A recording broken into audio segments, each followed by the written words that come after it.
사와디캅. 와우, 애플. 인디티 다이로짱. Welcome to Human Asia. Thank you, Apple. I miss you. 사와디캅. My number. You know, it's been a while since I came back to Korea. But I still keep this small piece of paper in my wallet. It's the note she gave me on my last day in Thailand. Every time I look at it, I wonder, is she doing well? I still miss you. Is your little restaurant still busy? I really miss those days. Before we jump into today's story, I want to express my deepest gratitude to her. Her kindness and genuine warmth toward a foreign stranger left a huge impression on me.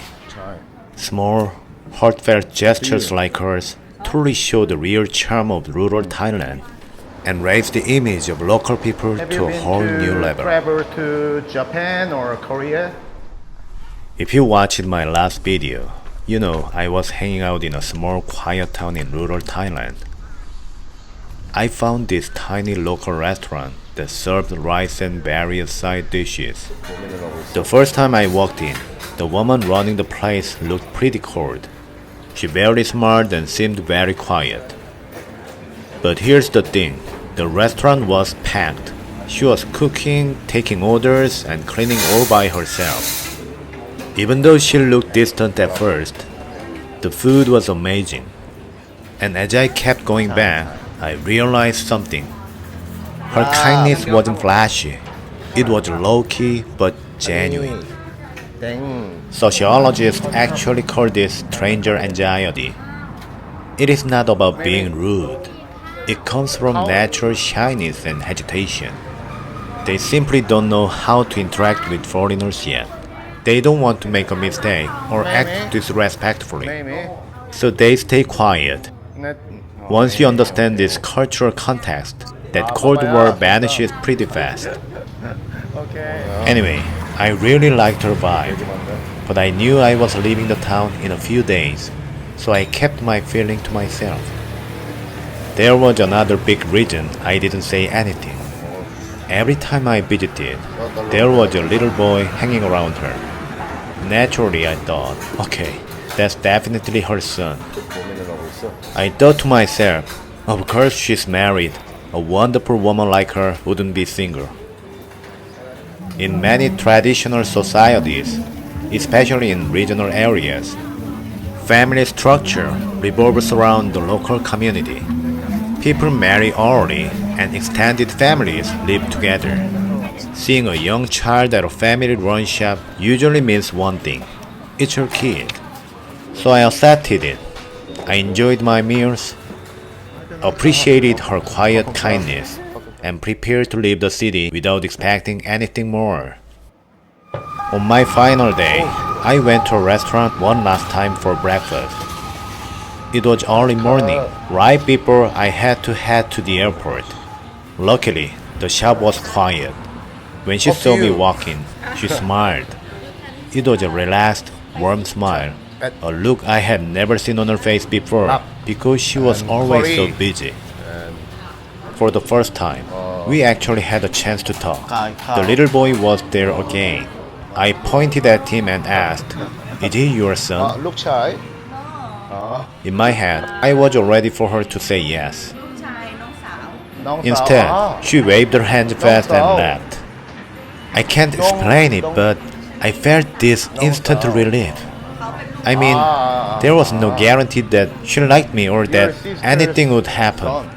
But knowing she was single changed everything in a second. Human psychology is funny like that. The moment a perceived boundary disappears, our hidden hope jumps right back up. Since I had to leave for the airport in the afternoon anyway, I decided to be brave. I had nothing to lose. So I showed her my translated message. I honestly thought he was your son. If I knew you were single, I would have asked Chow for a nice dinner. When I come back to this city next time, I'll definitely visit your shop again. Like that, I said goodbye to her in a weird way, and I came back to my table. And few minutes later, she walked up and handed me a small piece of folded paper. It was her phone number, and I was so surprised and happy. My number. I went back to the hotel room, packed my luggage, and then took a taxi to the airport. In the taxi, I took out my phone and sent a message to her.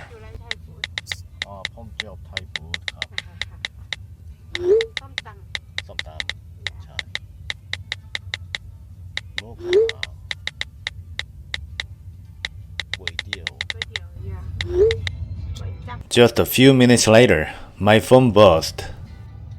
It was a message from her. Chai. Vietnam food. Without thinking twice, I asked the driver to change directions and head straight to the coffee shop near the airport. My mind was completely racing. When the taxi pulled up to the cafe, she opened the front door and walked out to greet me with this pure, radiant smile. Honestly, I had never seen that expression on her face before. It was so genuine and warm. Looking at her at that exact moment, I seriously considered canceling my flight ticket altogether. She had rushed straight over right after finishing her work at the restaurant without even having time to change her clothes. But to me, that made her look even more attractive. Maybe C10. Seeing her in her work clothes felt far more impressive and professional than if she had dressed up for a fancy date. Up to you. It showed how real and dedicated she was. We walked inside and sat down at a quiet table. Leo. We ended up talking for a full hour. To be honest, our conversation wasn't completely smooth because of the language barrier. Up to me. But language is only a small part of human communication. Her sincere gaze and body language said way more than any words ever could. What touched me most was the contrast. The woman who had seemed so cold and distant on my first day was now sitting right in front of me, sharing a moment just with me. 아메리카노 옌 컵. I realized then how deeply warm-hearted she actually was. I ordered some quesadillas and drinks for us. In social psychology, there's this idea that sharing food creates instant intimacy. After working done in Bangkok, I explored Isan cities. Sitting at the same table, looking into each other's eyes, and eating the same food at the same time. Isan. It breaks down invisible words faster than anything else. Isan. When it was finally time for me to head to the airport,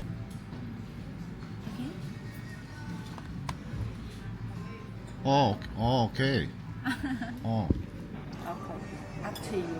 Oh, you have time? Yes, I'm free now. But Lucha, not Lucha. You're I'm finished work. I naturally reached for my wallet to pay the bill. What time? Kimon. But after seeing me make the payment, she reached into her own wallet and wanted to give me money. In my previous travels, I had met some local women who expected foreigners to cover all expenses. But she was completely different and self-reliant. What? What are you talking about? The proud, independent attitude made me admire her even more. After leaving the cafe, she offered to drive me to the airport in her own car. Usually, the ride to the airport at the end of a trip feels light and easy. But this time, sitting in her passenger seat, every kilometer felt heavy.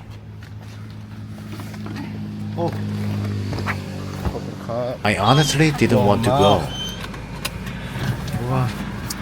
As the saying goes, every hello comes with a goodbye. เกาหลีสวยใช่ But knowing an ending is coming doesn't make living any easier. Even after we parked at the airport, we didn't just say goodbye at the curb. She walked with me all the way to the check-in counter. Have you been to travel to Japan or Korea? We didn't waste a single minute of Japan. our last Where? moments together. Tokyo? While walking, we just looked at each other, sharing small smiles and quiet promises to stay in touch. Through her, Japanese friend? I saw a side of Thailand that goes far deeper than picturesque beaches or famous tourist spots. I experienced the true beauty of the country and the profound warmth of its One day? people. 1 week. 1 week, whoa. That quiet afternoon, that ride to the airport, and her warm smile. These are memories I will hold on to for the rest of my life. 어디야? Thank you guys so much for following this journey with me. If you enjoyed this story, please like, subscribe, and leave a comment below. I'll see you in the next video.